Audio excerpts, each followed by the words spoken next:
to Health Hour, a session for you by Black doctors, hosted by the Caribbean and African Health Network. Ever sat in a doctor's office thinking, they just don't get it? Or search for health advice online, but you can't understand it? Felt unheard? You're not alone, and you found your solution with Health Hour. Every Saturday at 11 a.m., this is your space where Caribbean and African healthcare professionals speak about health with a focus on Black people. We tackle the topics that keep you up at night: mental health, chronic conditions, preventive care, sexual health, men's health, women's health, heart disease, and much more. All with the cultural context that matters, because our Black doctors understand the unique challenges we face. Here is what you can expect: real talk from doctors who look like you and get it, lived experience testimonies, practical advice, illness prevention and management tips, and a space of understanding without judgment. You also get to ask questions. Your questions drive the conversation. Health Hour, where community meets Black health expertise.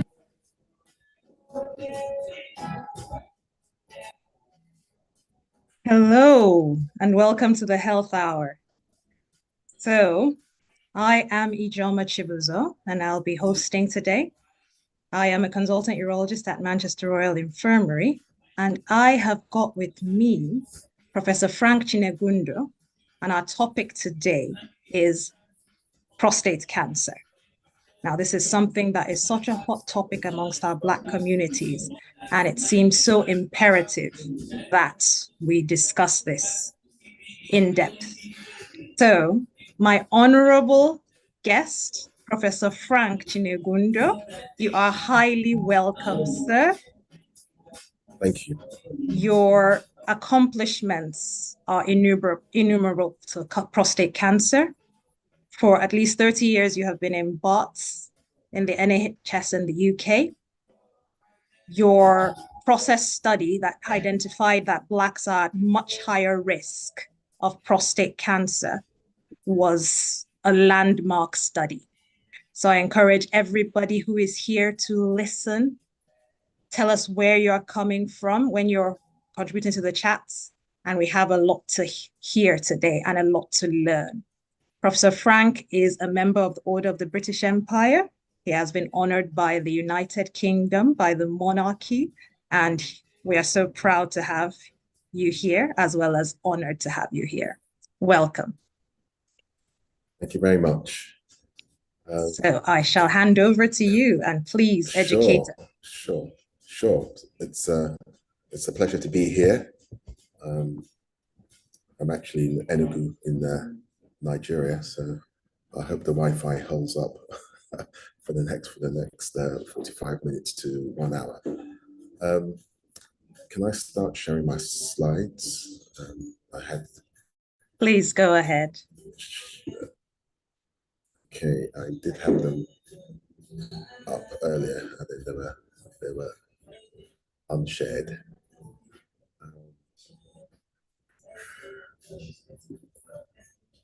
And just while you're sharing your slides, sure. Oh, wonderful, they're up now, and we can see them. Cool. Yeah, so thank you for the opportunity to share some thoughts and some learnings, predominantly about prostate cancer. And why prostate cancer? Because it's the commonest cancer of men now, and it's common all over the world. So before getting into the detail of prostate cancer, I thought I'd just start with a few generalities. So, for example, what is cancer? And then I wanted to introduce the concept of screening before going into prostate cancer, the signs, the symptoms, the treatments, and whether we should be screening for prostate cancer. So the first thing to clear up is that people often ask me, what is cancer? Because they hear this term cancer, frequently, and some people are a bit unclear as to what it is. So just a brief slide about cancer. Every organ in the body is made of these tiny building blocks that we call cells. And these cells grow in an ordered fashion and then they die and they're replaced by new cells. A cancer occurs when this growth gets out of hand, and instead of an orderly growth and dying and regrowth and so on, these cells, these cancer cells, these abnormal cells just carry on growing, proliferating, and the problem is when they spread, they depress the bodily functions, and ultimately that leads to one's demise. So it's abnormal growth of cells. Now, because cancer it's such a major problem in the UK. Some years ago, the government had this program called Be Clear on Cancer, because one of the things that's common in the UK and it's common in Africa is late presentation. In other words, people come and they're diagnosed with the cancer too late for cure. So this is one of the things that the government did some years ago, was have a campaign called Be Clear on Cancer. So, for example, it was trying to alert the public that if they had certain signs and symptoms, they should go and seek medical attention. So, for example, if you're coughing up blood, you should go and seek help. If you've got abdominal pain, diarrhea, blood in your poo, again, this goes on for more than 3 weeks, seek help. Similarly, with cervical cancer, we have screening for this, where women are invited at regular intervals to have their smear tests. When it comes to the testicle and the breast, the emphasis is on self-examination for lumps. But the other thing that became apparent to me is not everyone understands the purpose of screening. So, for example, there's many women that I know who, when invited to have their screening for breast cancer, don't turn up. And when you talk to them, it's because they don't understand the concept of screening. So I just thought I'd say a few words about screening, because many people, that you go to a doctor when there's something wrong with you. You don't go to a doctor when there's nothing wrong with you. And so the concept of screening is certainly alien to some people.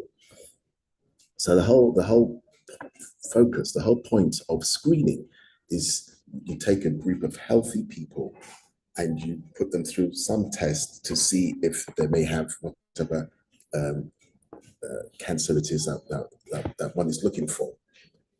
And the whole idea is that if you can find a cancer, wherever it is, at an early stage and you treat it, the outcome is much more favorable than if you find the cancer late. So you take a group of people here in green, you put them through a screening test.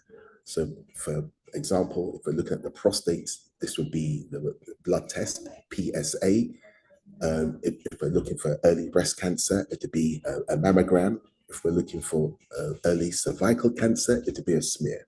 So you put people who are apparently healthy through some sort of screening test, and the orange are those people that your initial screening test shows some abnormality.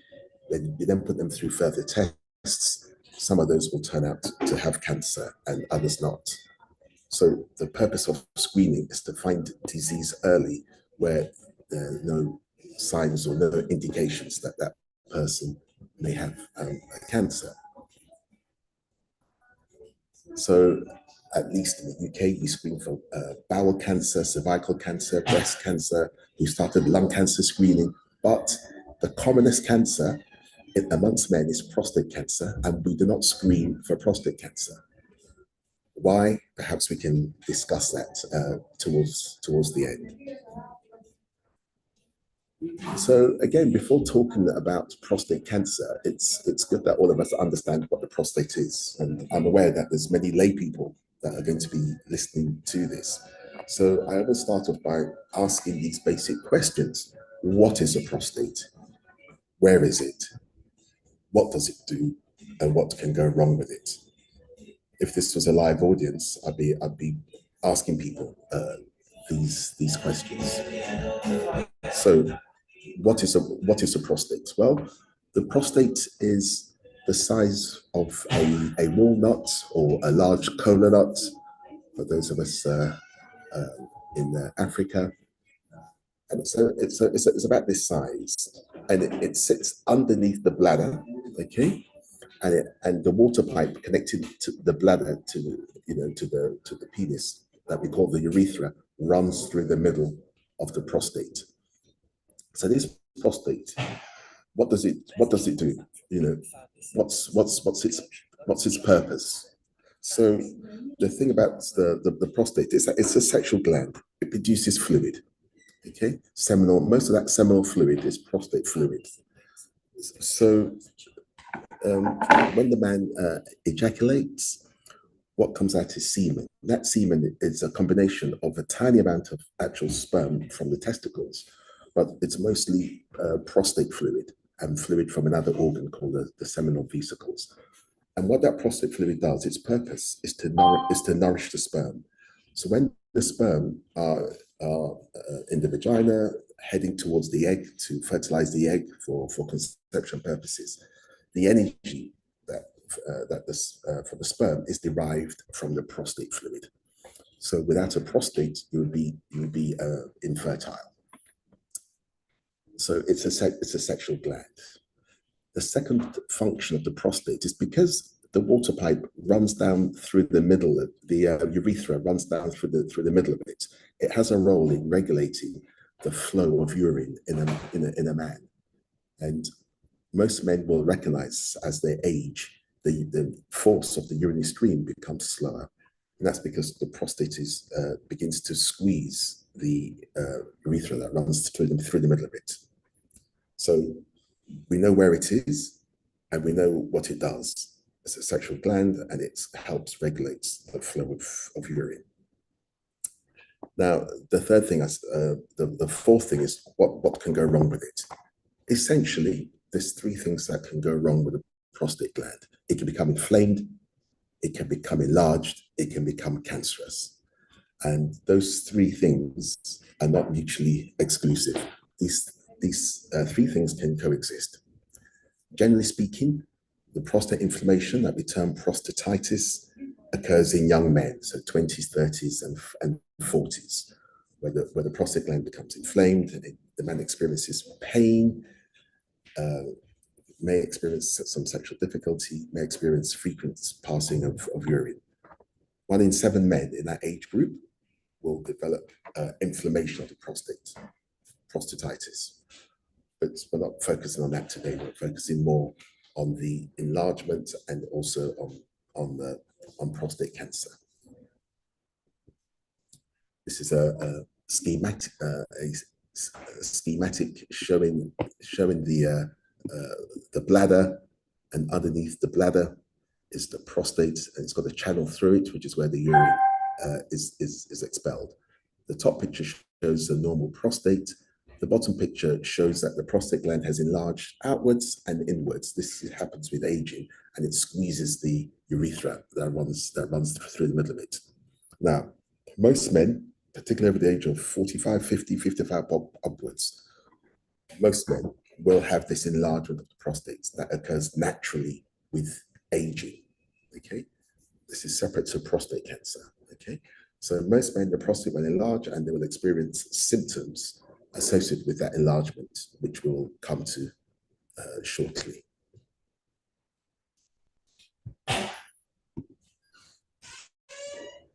But if we're going to have a focus now on prostate cancer is the man's cancer. The equivalent cancer in women is breast cancer, and there's certain similarities between breast cancer in women and prostate cancer in men. Namely, they are under hormonal influence. So estrogens fuel the growth of breast cancer, testosterone fuels the growth of prostate cancer. And as I said earlier, prostate cancer is more common in Black men, but affects all men. It's either the first or second most common male cancer, worldwide.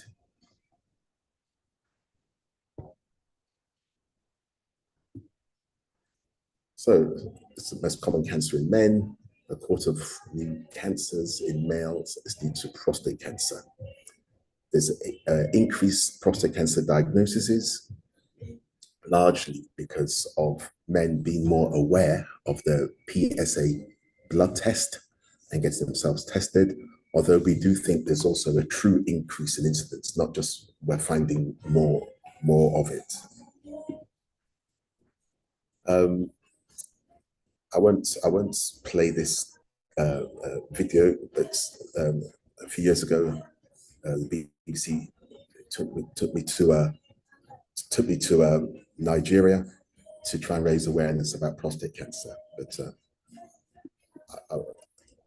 I won't show the whole clip for purposes of interest of time. So when I did this research, it must be 20 odd years ago, showing that Black men had a twofold risk compared to white men of getting prostate cancer. That led the NHS to pay attention and try and raise awareness of prostate cancer in the Black community. And this was some years ago. There were posters throughout London, 1 in 4 Black men would get prostate cancer. And it was to make particularly Black men aware of this, and so they could talk about this to their GPs and get themselves the PSA blood test. So just a few facts about prostate cancer.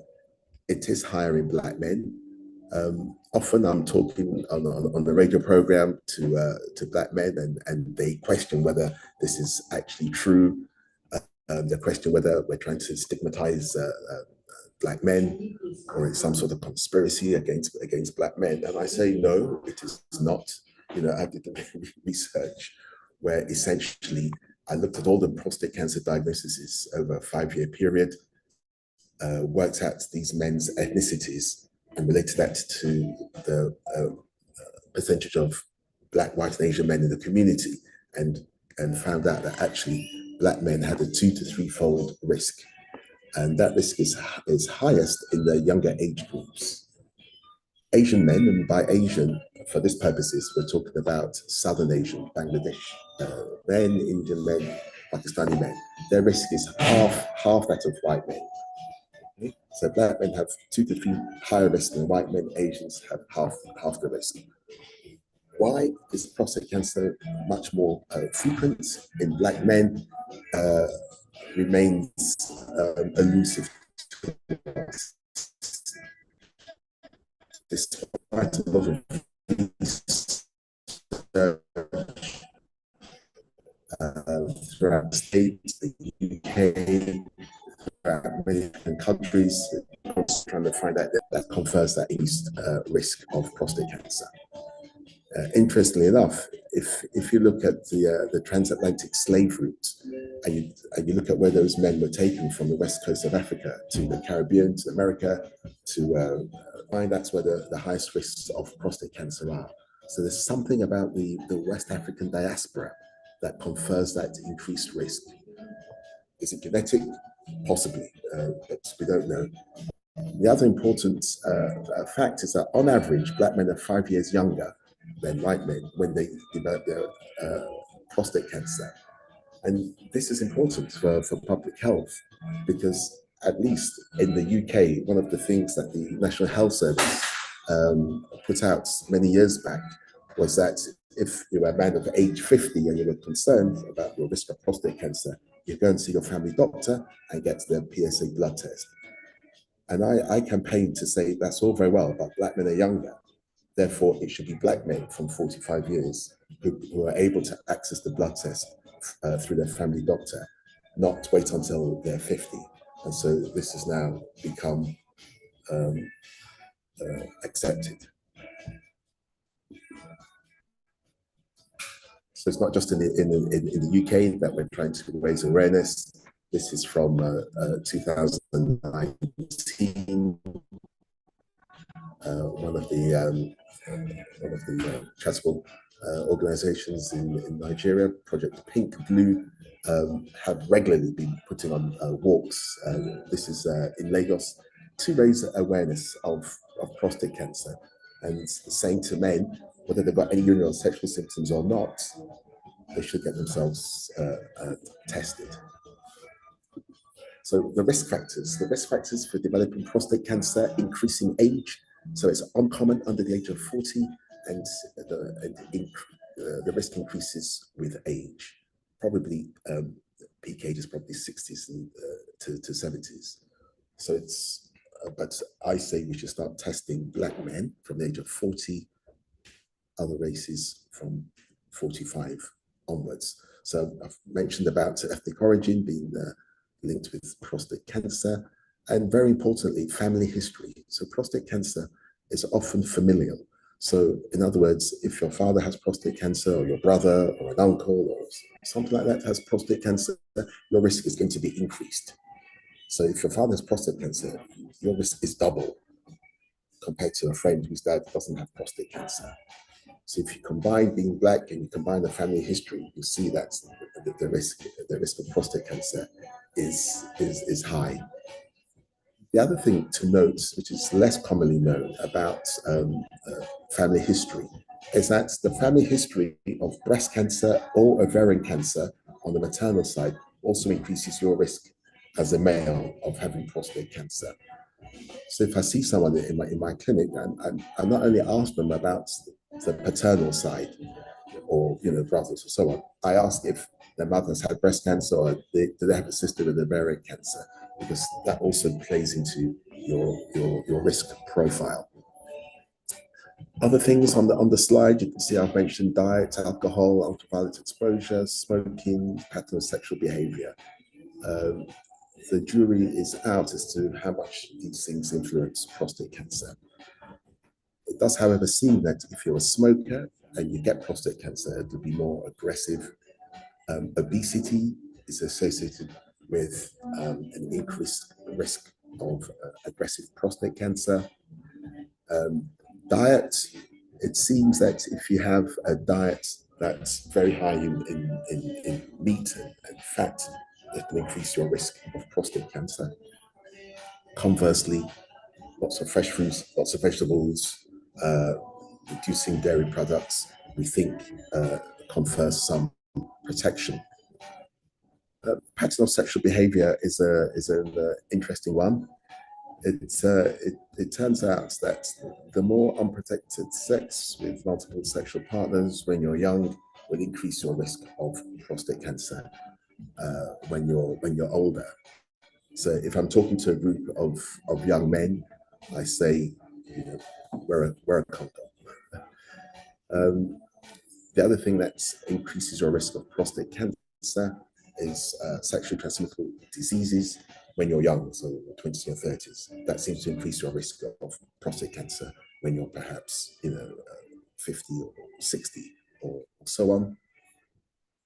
The other interesting thing about sexual behavior is that there is a suggestion that the more times you ejaculate, the lower your risk of getting prostate cancer.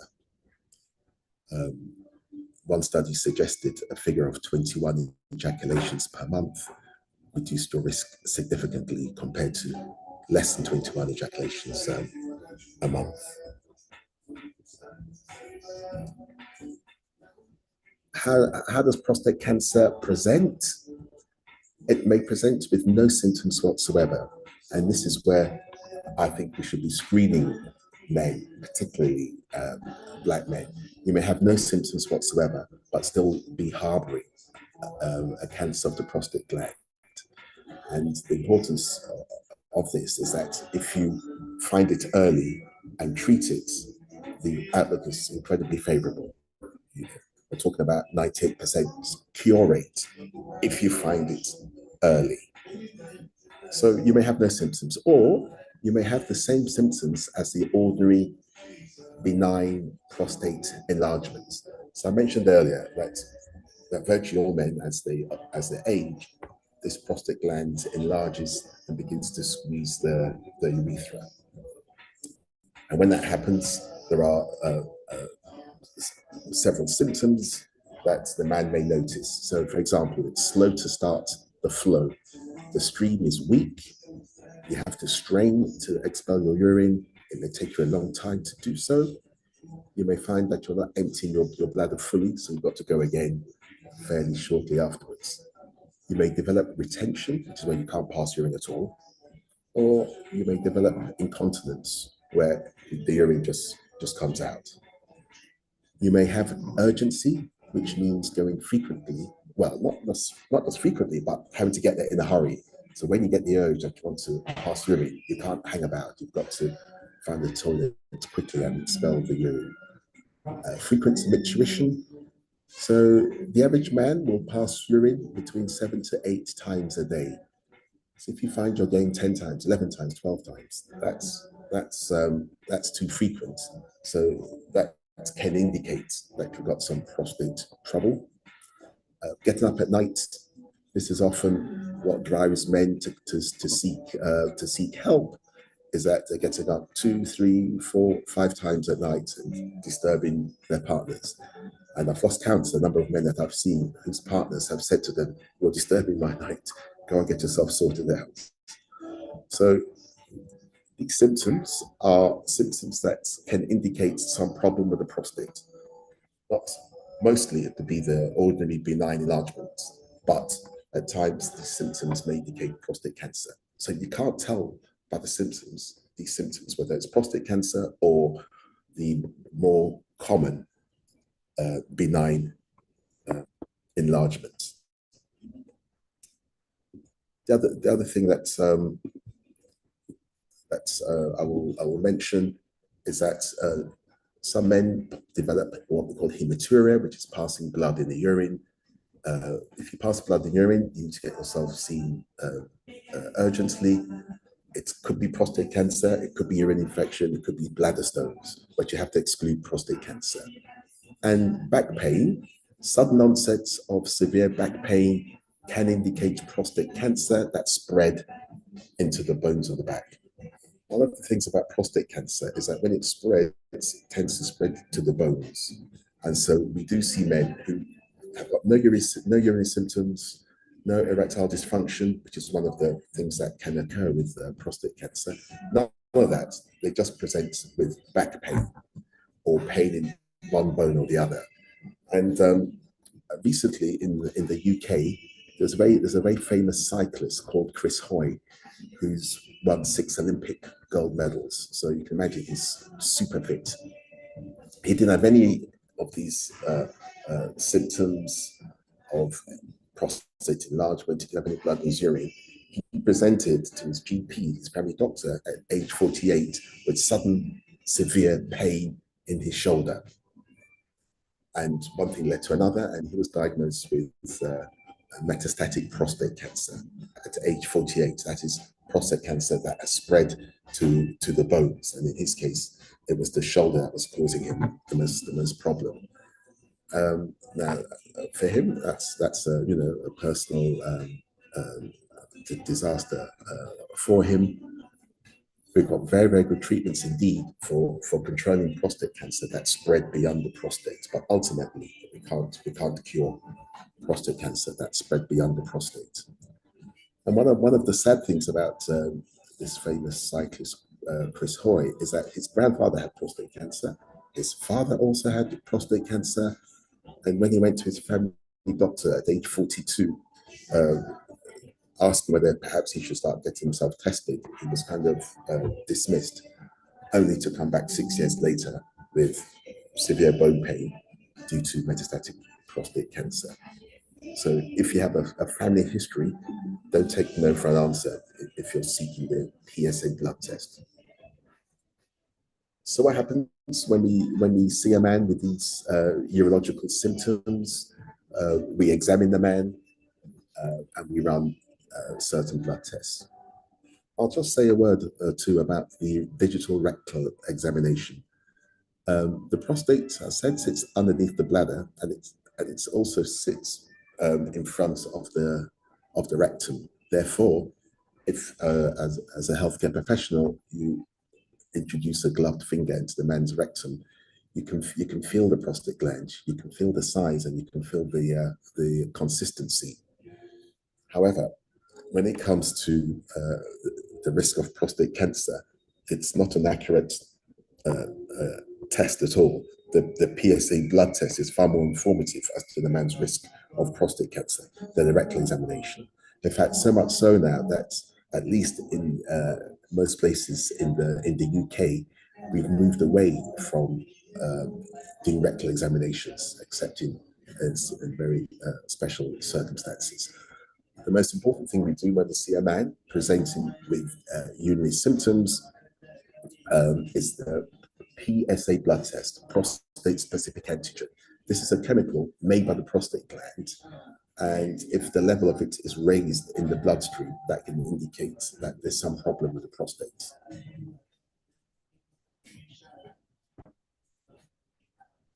So in terms of our diagnostic tools, so for example, if I see a man who's been to his family doctor, he just wants to know about his risk of prostate cancer, perhaps he's black, perhaps he's got a family history, perhaps he's been to a talk about it, and he has the blood test, doesn't have to have the rectal examination, he can just have the blood test, and the PSA is higher than it should be. It should be less than 3 units. If it's higher than 3 units, it doesn't mean that he's got prostate cancer, but it means we need to run the test to see if he has. The PSA can be elevated in the bloodstream for a variety of reasons. It could be just to do with a big sized prostate gland. It could be he's got some sort of inflammation. It could be that he ejaculated the night before doing the blood test. There's various reasons why the PSA can be raised, but the most important thing for us as urologists is to exclude prostate cancer. So we do an MRI scan of the prostate gland, taking very detailed pictures of the prostate, and the radiologist, that is the medical specialist that looks at these images, can tell us if there's certain areas of the prostate on the MRI that look abnormal.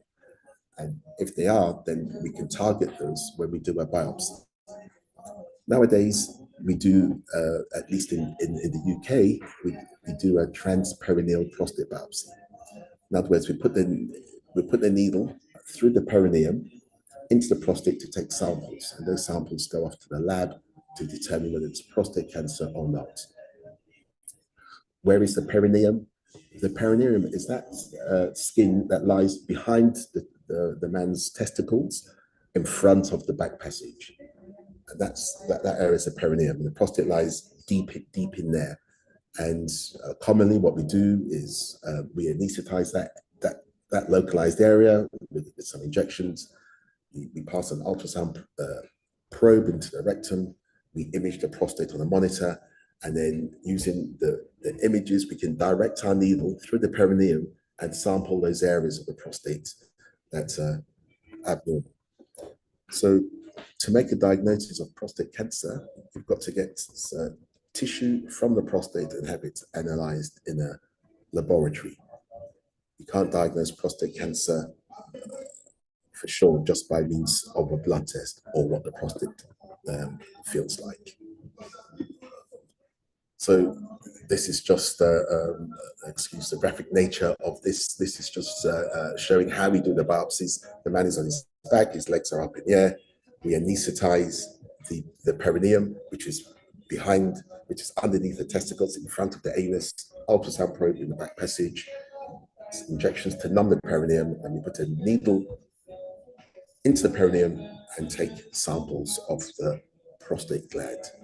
Depending on the size of the prostate, we may take anywhere from 3 to 10 to 20 samples, depending on what areas of the prostate look abnormal. So it generally takes us maybe 1 to 2 weeks to get the results back from the laboratory. And if it comes back as prostate cancer, then there are a variety of treatment options for that. Now, one of the things to say is that not all prostate cancers are the same.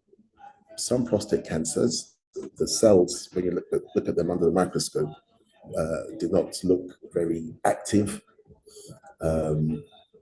Other cancer cells look more aggressive under the microscope. So we grade the prostate cancer cells. It's what we call the Gleason grade, which goes from 6 to 10. And depending on the Gleason grade, depending on how aggressive those cancer cells are, will depend on the various treatment options for that man. Now, we differentiate. In other words, we put these men into two groups. One is the prostate cancer just in the prostate gland alone, and the MRI scan can tell us that. Or is there evidence that the prostate cancer has already spread into the lymph glands, or into the bones or into the liver, in which case they will go down a different advanced prostate cancer treatment route. Okay. So for these purposes, if we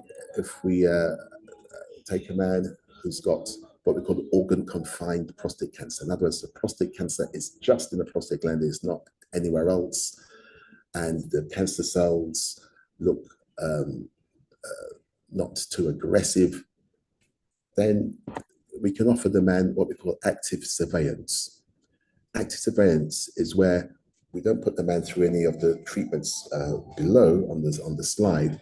We essentially monitor this man with a view that if it seems if the prostate cancer is becoming, is increasing, then we can then offer them these radical treatments. So the type of man that we'll put under active surveillance is someone who's got perhaps we've taken 10 cores, 10 samples of the prostate, and only 2 show cancer. In other words, low volume disease. The cancer cells don't look very aggressive. The PSA is perhaps 6 or 7, so not that much above normal. So that group of men, you can just monitor them. You can check the PSA every 3 to 6 months. You can do an MRI every year. And if there's no change in these things, then they don't need to undergo radical treatments. And so not every man, of course, is going to be suitable for active surveillance. But if you are, then it's a perfectly safe thing. If the PSA is rising or there's something else to indicate the prostate cancer is becoming more active, then we wouldn't have missed the boat in terms of offering them these other treatments. And the reason for active surveillance becoming a treatment option is that it avoids the risks inherent in some of these other treatments that I'll discuss now. So for those men who perhaps are not suitable for active surveillance, perhaps they've got a lot of prostate cancer in the prostate gland, or the grade of the cancer is higher, then we can offer them a radical prostatectomy, radical external beam radiation, low dose rate brachytherapy, and more recently what we call focal therapies. So radical prostatectomy, this is a surgical procedure. Nowadays, at least in the UK, it's done with robotic technology. The operation is an abdominal operation. The surgeon sits at a console remote from the patient. The robotic arms are inserted through the patient's abdomen, and the surgeon can manipulate these robotic arms to remove the prostate gland without physically touching the patient. I think I may have a picture of that. Yes. So this is a robotic radical prostatectomy. It's complete removal of the prostate gland, not to be confused with surgeries that we do for the enlarged non-cancerous prostate, where we do surgeries by passing instruments through the man's penis. This is completely different. This is an abdominal operation. You can see the robotic arms, which are inserted into the patient's abdomen. The surgeon sits at a console. The robotic arms are attached to the console such that the surgeon has a magnified view and is sitting comfortably and can manipulate the robotic arms, which is much more accurate than trying to use your hands physically in that man's pelvis. So that's radical prostatectomy. It's a very commonly performed operation. It's widespread throughout the UK. It's been introduced recently into Nigeria. So the disadvantage of radical prostatectomy is that it can cause erectile dysfunction, in other words, impotence, which is something that is disagreeable to most men. Although there are ways and means of getting out erections if they've been done away with radical surgery. The other thing that men fear about radical prostatectomy is urinary incontinence, which means the man has to wear pads. Most times that improves, but there is perhaps 1 in 20 where the urinary leakage is a long-term problem. Radical external beam radiation. Again, this is a very common treatment and it's widely available. You leave the prostate where it is. This doesn't involve surgery. This involves firing high energy rays, similar to X-rays, down through the pelvis, and these radiation beams hit the prostate gland and destroy the prostate cancer, without having to physically remove the prostate gland. So typically, this you have a radiation dose daily for up to four weeks. There are some regimes where this can be reduced to 2 weeks, but more commonly, particularly outside the UK, it's a 4-week treatment. Monday to Friday, you come to the radiation department, you lie on the couch, and this machine emits radiation for a few minutes. You're supposed to go home, come back the next day. So radical external beam radiation. Another option is what we call low dose rate brachytherapy. This is where you insert the radioactive pellets, radioactive iodine pellets, under general anesthesia as a day surgery procedure. These pellets lodge in the prostate gland permanently and give off radiation, which destroys the prostate cancer. So the side effects of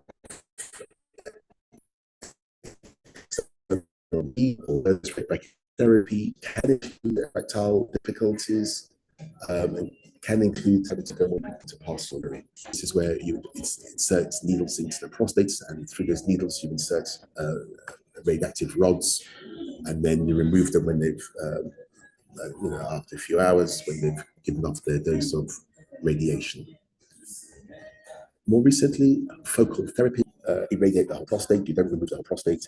You just target the particular area where the cancer is and treat it with high intensity focused ultrasound or with cryotherapy. The advantage of the focal therapies is that you get less side effects because you've not treated the entire prostate.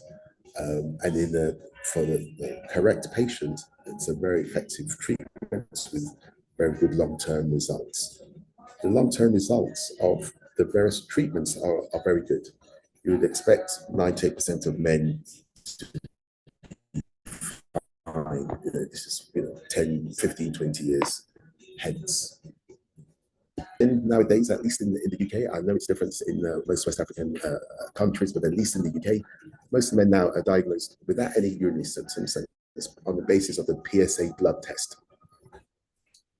They may have symptoms the same as the benign enlargements, just a slow flow, the frequency, getting up at night and so on. Erectile dysfunction or blood in the semen can be a presenting sign of prostate cancer. If you've got advanced disease, then particularly to the bone, you may get severe pain. If the prostate cancer has gone into your spinal cord, you will get cord compression, which can lead to paralysis.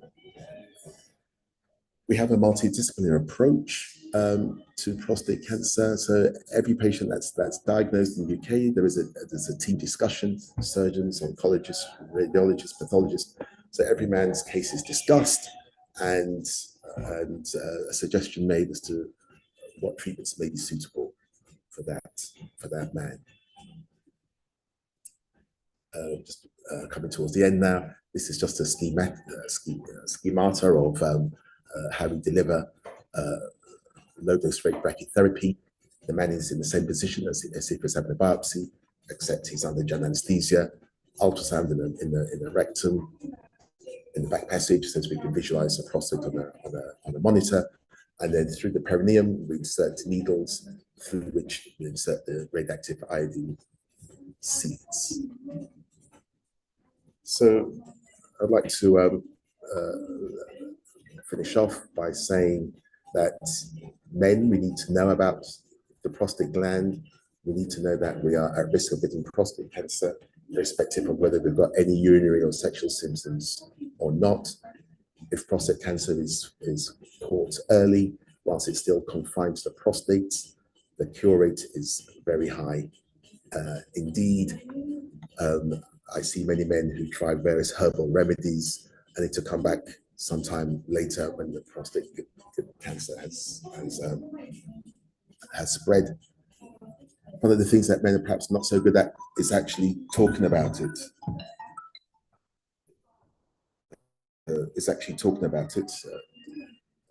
So we need to talk about it, not just talk about football when Arsenal are going to win the Premiership. We need to start talking about other important matters, such as prostate health. There are various, in the UK, black cancer charities that are always seeking support. Thank you.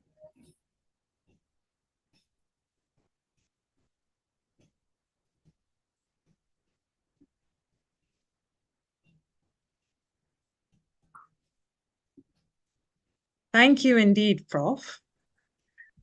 That was very interesting, very lovely. And I have to say thank you to the wonderful audience because the questions have been flooding in. So do get prepared, Prof.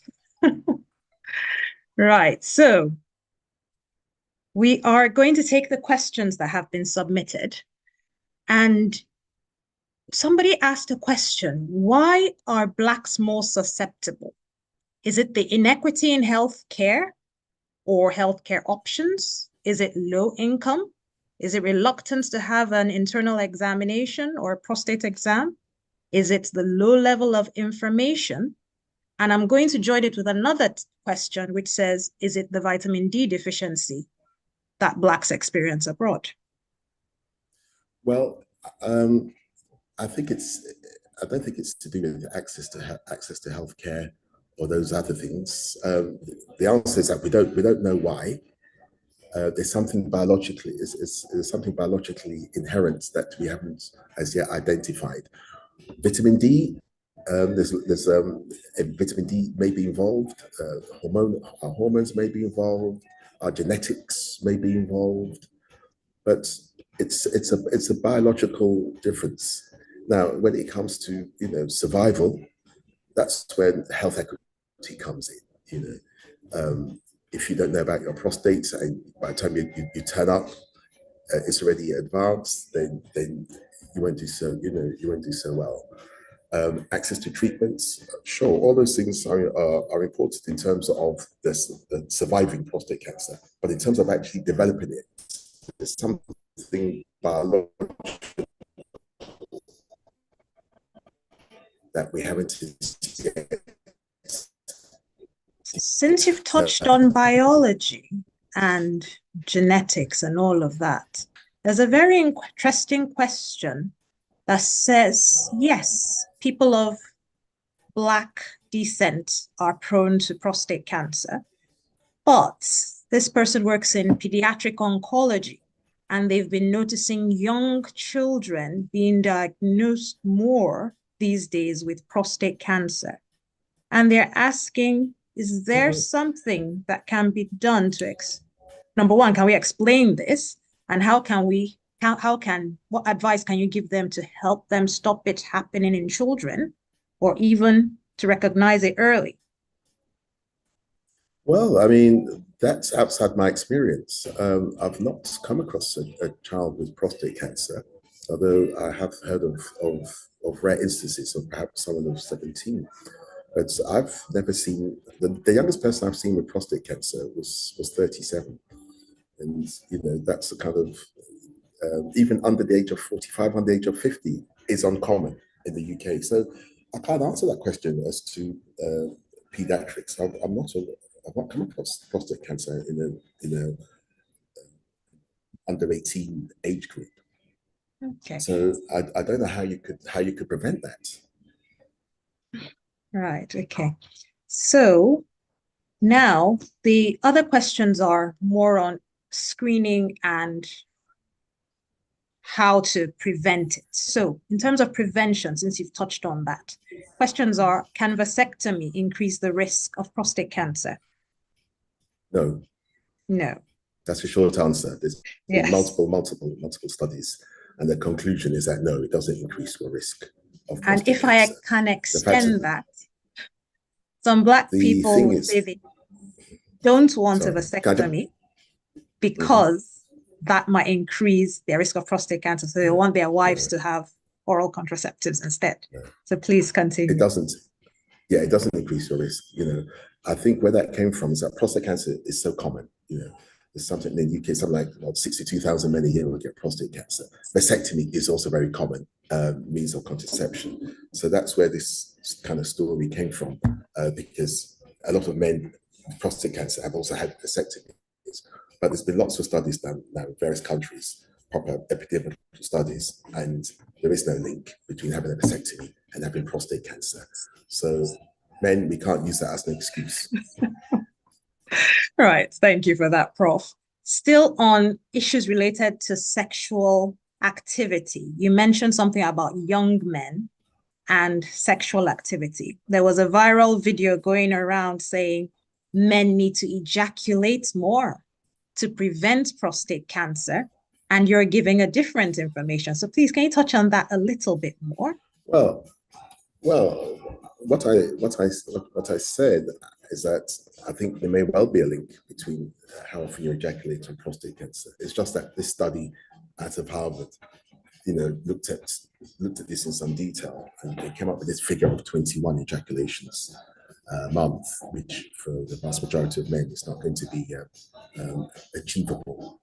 But it would seem sensible to me that even if you didn't reach that number, ejaculating more rather than less may be protective. Certainly won't do you any harm in terms of your risk of prostate cancer. Right. So someone's asking, what educational piece can be done regarding increased risk of sexual activities with young men and prostate cancer?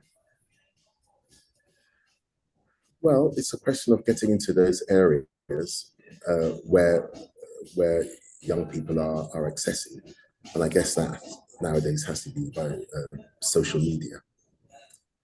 The thing about being young is that you can't foresee 30 or 40 years hence, and linking your behavior now to something that may or may not happen, when you're in your 50s or 60s. It's a very difficult message to get across, but at least raise that awareness, at least implant that seed, whether or not they take it up. So there are, I know that various faith groups have done work on this in terms of trying to educate their congregations.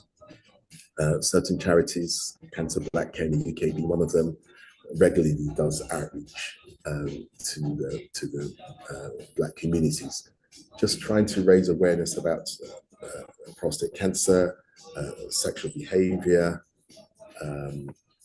as well as other health messages. And just for the next, a lot more needs to be done. Yeah, definitely a lot more awareness needs to be done. Yes. For the record, can you just give us some more of those Black prostate cancer related charities? Somebody's asking for more detail about them. Well, in London, there's Cancer Black Care is one. You've got this one in Manchester. I think it's I Can Survive. There's one in Bristol. I haven't got the names. Okay. I'll have to But they find out are the names there. and perhaps They are there. let Carner. Yes, they are. Yeah. Yes. Yeah. In Bristol, And Manchester, London. Yeah. Yes. And then, of course, there's Unified Prostate Cancer that is not just strictly for Black men. So there are other charities as well that deal with prostate cancer. That's right. Prostate, absolutely. General. Prostate Cancer UK, Prostate Cancer Research, Exactly. Tackle. There's quite a few. Yes. And you mentioned something about Black men with family history starting to screen from the age of 40. Now, I have a two-part question here. So I'm combining different people's questions. One is saying that at their GP practice in Yorkshire, that they can't get it till they're 50. Another person is saying they were 69, about to turn 70, and it was a hassle getting it. So they are asking, one, how can it be universal that a Black person gets PSA at a younger age? And why is there seeming reluctance for practices to test early or offer a PSA? Yes, this is one of the banes of my life that I've been pushing against for the last 20 years, actually. The problem stems from a document called the Prostate Cancer Risk Management Program. So this was a document I think first came out about 2011 that the NHS sent to every GP in the country, saying you can do PSAs in men over 50, even though they haven't got any symptoms. Took no account of family history, took no account of Black men. And we've been trying ever since to change that guidance. So GPs are going, on out of date guidance. So we have to advocate for ourselves and perhaps show some literature to the GPs to suggest that actually, if we're Black, we get it younger, therefore we should be, have access to that PSA earlier than white men. It's an uphill battle. We've been, I've spoken to Royal College of GPs on more than one occasion. I've written articles in magazines that they read, and we've done outreach to various GPs up and down the country, but there's a great many of them, and once they've got this idea, then it's very difficult to shift that. And it's because a lot to get up to date. Yes, and a lot of things are guideline based, just like you said. So teaching the people in the practice as well as the patients is so important. And the other question someone is asking, I think you've answered this. They're just clarifying the ages. And it's, from what you said, is 40 if you have a family history not only of prostate cancer, but other cancers, and 45 for other men. So I think we can skip that. Now. Yeah, so sorry, I just say yes, that is my view. That is my view. The right. NHS view is still 50 and 45. But that's kind of, behind the times. So my view, from having been dealing with this just by day in, day out for the last 30 years, it's 40 is when we should start, not 50 or 45. But so it takes a while for, the official guidance to catch up with actually what's happening on the ground. Definitely. But it is a battle in progress.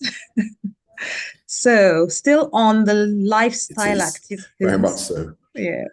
Still on the lifestyle activities. Someone's asking, what can they do to prevent prostate cancer? Is it diet? Is it lifestyle activity related? What can they do? I say that what you can do for yourself to try and reduce the risk, as far as we know, make sure your vitamin D levels are good. Okay, we think vitamin D is protective. What you eat what you eat and drink is important. So fresh fruits and vegetables we think are protective. Less red meat, more fish, more white meat. Tomatoes are good. Pomegranates good. Brazil nuts are good. All these things we think are protective. Dairy products, we think are bad. So less dairy, less red meat, exercise, keep your weight down, and do not smoke. And if you have multiple sexual partners, wear a condom. With regards to vitamin D, somebody is asking if the vitamin D deficiency makes it more lethal, not just the risk of getting prostate cancer, but does it make it more lethal if you get prostate cancer? I've not seen any data to suggest that. So, yeah, I don't know the answer to that, but I've not come across data that says that. Okay, onwards from prevention, and we're going to testing. And someone's asking, a lot of people don't want a rectal exam. So are there other tests that can be done that don't involve a rectal exam that can help with the diagnosis of prostate cancer? So I hardly do rectal examinations nowadays. I hardly ever do a rectal examination. I just do the PSA blood test. If a man is referred to me in my clinic with a PSA, raised PSA, I send them straight for an MRI scan. I don't do a rectal examination because rectal examination is not going to preclude me from having to do an MRI. So why put the man through that? And interestingly, since we've stopped doing rectal examinations, at least in my area of East London, we're seeing more and more men coming forward because they can just have a blood test, so they don't have to have a rectal examination. Okay. So it's not necessary. Just get the PSA blood test. Right. So on to treatment. So someone's asking, if it's got early, you've mentioned loads of the treatments. Could you explain them in a very simplified manner and what the quality of life of the patient who has these treatments looks like? Early prostate cancer. Yeah. So you've got monitoring, so your quality of life is unaffected. Then you have to got surgery or some sort of radiation. Okay, those are the main treatments. Okay, surgery, radiation, monitoring. Quality of life depends on, well, the first thing to say is that actually the outcomes for those treatments are equivalent. So it's not that surgery is better than radiation, or radiation, whether it's external or the seeds, is better than surgery. The outcomes are the same. Quality of life depends on whether you're fortunate enough to get side effects from these treatments, namely urinary problems or sexual problems. Not everyone gets those side effects. Not everyone gets those side effects, and their quality of life is fine. But some do. And if one was to even be one of those who got the side effects, are there ways of controlling those side effects as well to improve the quality of life?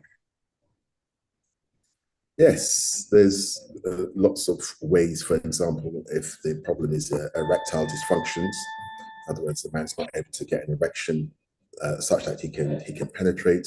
There are ways and means of dealing with that, whether it's tablets like Viagra, whether it's vacuum pumps, whether it's injections into the penis, whether it's a penile implant, for example. So there's lots of ways of combating the erectile dysfunction. If it comes to urinary difficulties, there's drugs that will reduce the frequency with which you have to pass urine. If the control of the urine is an issue, you can be taught how to do pelvic floor exercises to tighten up your pelvic muscles so that you're not leaking urine. Or if all else fails, it's possible to have further surgery where you can put a device in to keep your urethra shut so that you don't leak urine. So there's always something that can be done to improve the quality of life. Thank you, Prof. And of course, if the cancer is cured, the other things are just things that can be sorted out. So someone should not stay away from cancer diagnosis to avoid those. Now, someone is asking, what about if we get out the prostate early, prophylactic prostatectomy, to avoid the risk? They've completed their family size. would that help prevent prostate cancer? Yeah, so it would. It's a rather drastic thing to do. We occasionally do a prophylactic prostatectomy, occasionally in someone who's got a very strong family history. For example, all their brothers and their father, they've all had prostate cancer. Then occasionally we might remove that man's prostate, but it's uncommon. The reason it's uncommon is because you subject that man to the risk of those side effects of erectile dysfunction, of course, infertility, but which may not be an issue in the case that you said. But it's really the side effects that, if you're unfortunate enough, can be lifelong and debilitating to you. So that's why we don't do preventative prostatectomy. And now someone is saying, if there's significant funding, about 10 million pounds per se, to improve prostate cancer outcomes in Black men, what would be your top priorities for that investment? The priority has to be screening. It has to be screening. It has to be inviting all men above whatever age thresholds we put to have a PSA blood test. And if you do that, and we have done some small screening studies in the past, you will find men with early prostate cancer. And the treatments we have are very effective.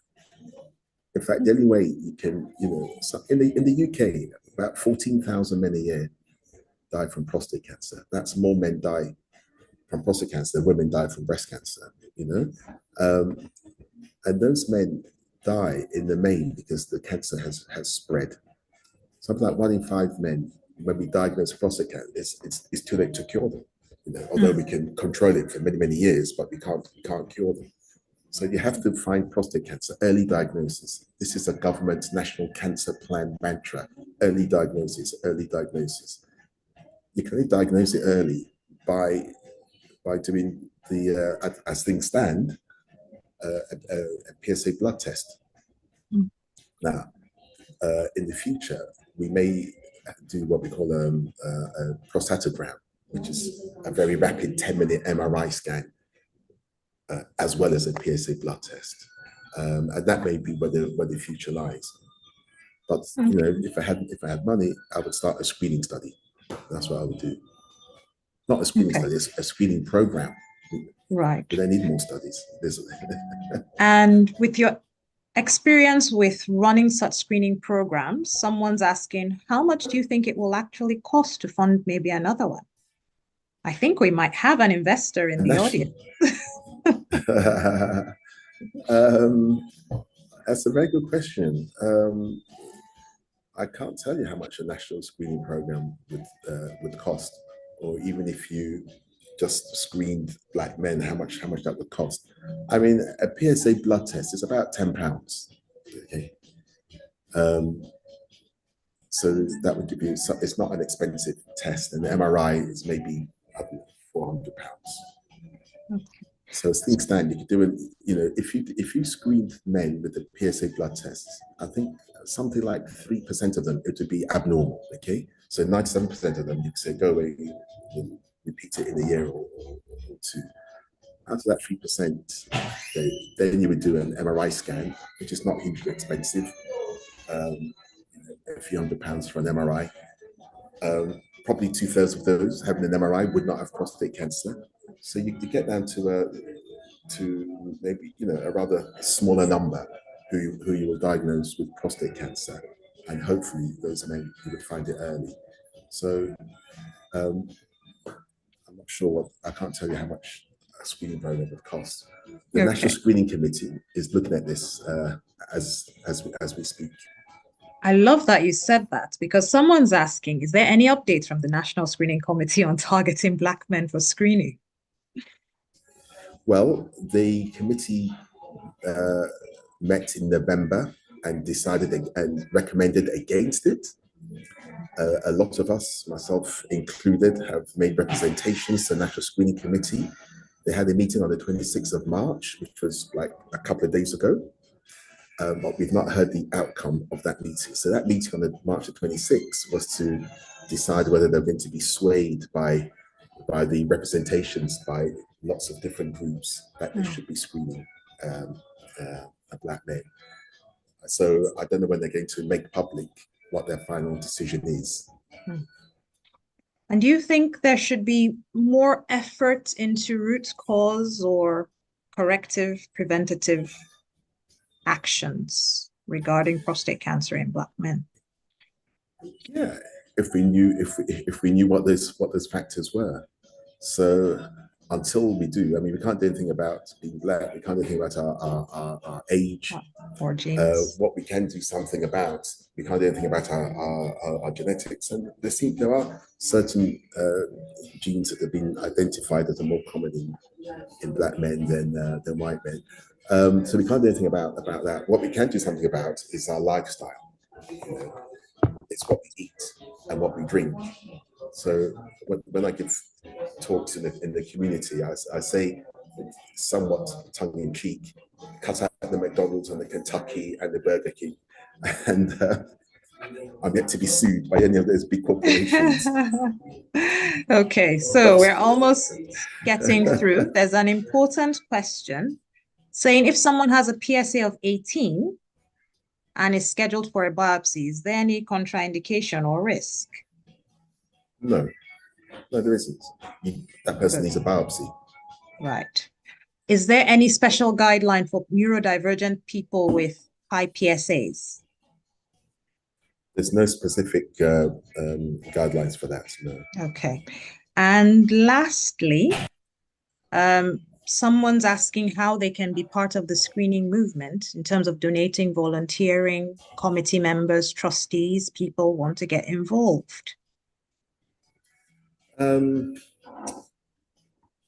think by directly approaching one of these Black-led charities, like, for example, Cancer Black Care, which I know intimately because I've been chairman of that for a very long time. But there are others. In fact, one of the things I might do is compile a list of them for CALM, and then CALM can perhaps disseminate that so as people that are interested can contact an organization close to them. I think the other thing that is also worth doing is writing to your MP. You know, there's always political aspect to these things. You know, write to MP. One of the things that I'm encouraging CALM to do is have a men march down Whitehall, saying, we demand that this is taken seriously. You know, this is an inequity, and we're twice the risk on yet. There's nothing being done about that at all. True. So I think banner waving down Whitehall, petition at Downing Street.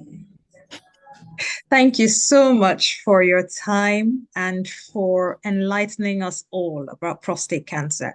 So for those in the UK, as well as those back home in Africa and Caribbean, what will be the most important thing they should take away from today, Prof? Get your PSA blood test from the age of 40 on a regular basis. Okay, you've heard it, everyone. Don't let an internal exam stop you. Get your PSA done. Thank you, Prof. You don't need the finger. You do not need the finger. Thank you, everyone, for tuning in. And I'll hand over to Abby. Thank you for having us all. Thank you so much. It's a pleasure to be with you this morning. Thanks so much, Professor Frank, and to Dr. Chibuzo for chairing. I'm just going to share some slides just briefly to round off. So just bear with me a minute, please.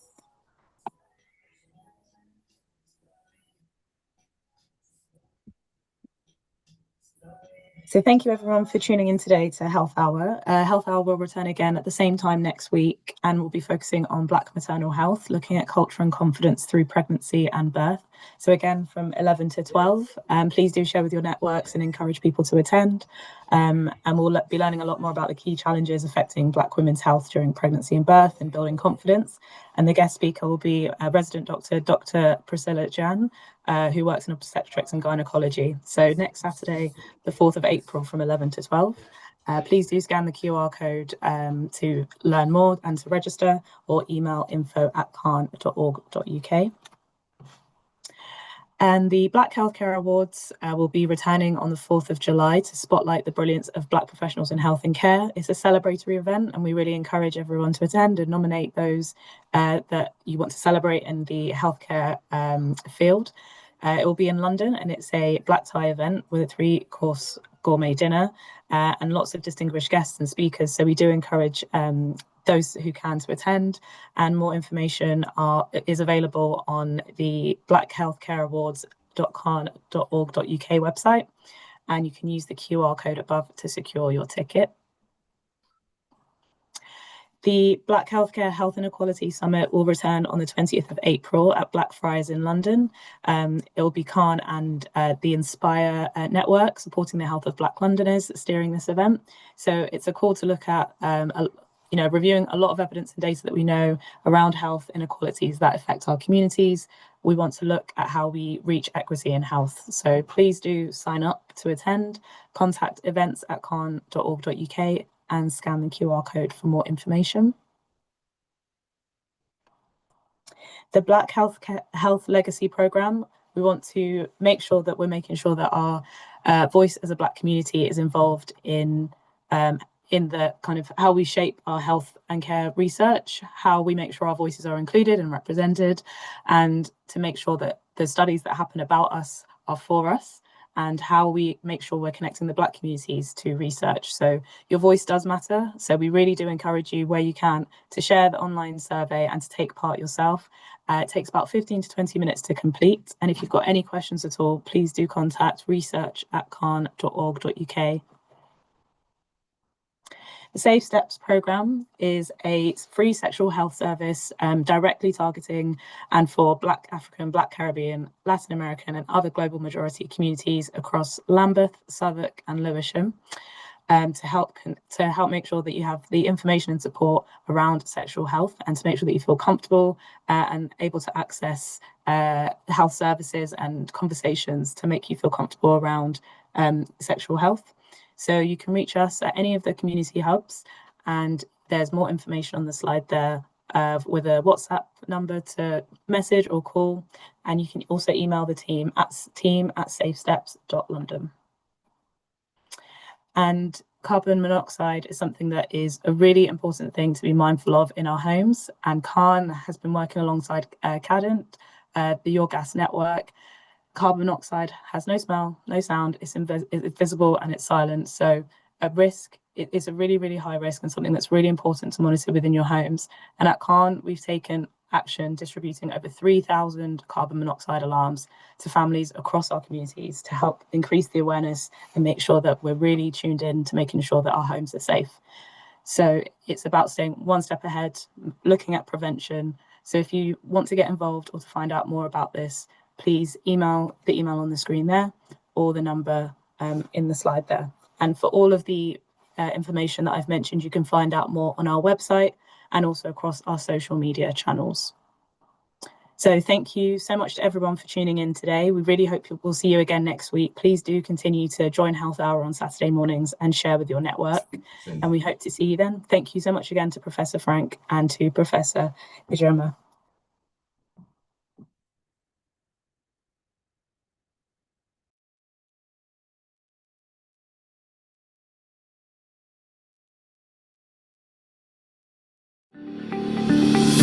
And that's our time for today. Whether you joined us on Zoom, Facebook, LinkedIn, or YouTube, thank you for making the Health Hour part of your Saturday. We hope today's session gave you the right dose of health wisdom that you can share with your friends and family. When we share knowledge, we strengthen our entire community. Mark your calendar. Next Saturday, same time. Got a topic in mind? We want to hear from you at health@can.org.uk. Health Hour, hosted by the Caribbean and African Health Network.